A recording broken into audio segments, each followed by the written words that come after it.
അഴിമുഖം മണൽ മൂടിയടഞ്ഞ മുതലപ്പുഴയിൽ ഇടപെടലുമായി സർക്കാർ. ഉപജീവനം മുടങ്ങാതിരിക്കാൻ മത്സ്യത്തൊഴിലാളികളെ കൊല്ലത്തേക്ക് ജോലിക്കായി മാറ്റാൻ നീക്കമുണ്ട്.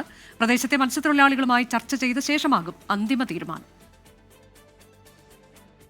മുതലപ്പുഴയിൽ അഴിമുഖം പൂർണ്ണമായി മണൽ മൂടി മത്സ്യബന്ധനത്തിന് പോകാൻ കഴിയാത്ത അവസ്ഥയാണ്. ഇതോടെ ഉപജീവനം മുടങ്ങിയ മത്സ്യത്തൊഴിലാളികളെ ജോലിക്കായി പുനരധിവസിപ്പിക്കാനാണ് സർക്കാർ നീക്കം. സർക്കാർ തലത്തിൽ തിരക്കിട്ട ചർച്ചകൾ പുരോഗമിക്കുന്നു. ജോലിക്കായി കൊല്ലത്തെ വിവിധ ഹാർബറുകൾ അനുവദിക്കാനാണ് ശ്രമം. കൊല്ലം, ജോനകപ്പുറം, തങ്കശ്ശേരി ഹാർബറുകൾ ഇതിനായി സർക്കാർ പരിഗണനയിലാണ്.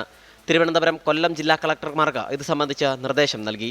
ഫിഷറീസ് സെക്രട്ടറിയുടെ നേതൃത്വത്തിൽ ഇന്നലെ കളക്ടർമാർ യോഗം ചേർന്നു. പ്രദേശത്തെ മത്സ്യത്തൊഴിലാളികളുമായി സംസാരിച്ച ശേഷമാകും അന്തിമ തീരുമാനം.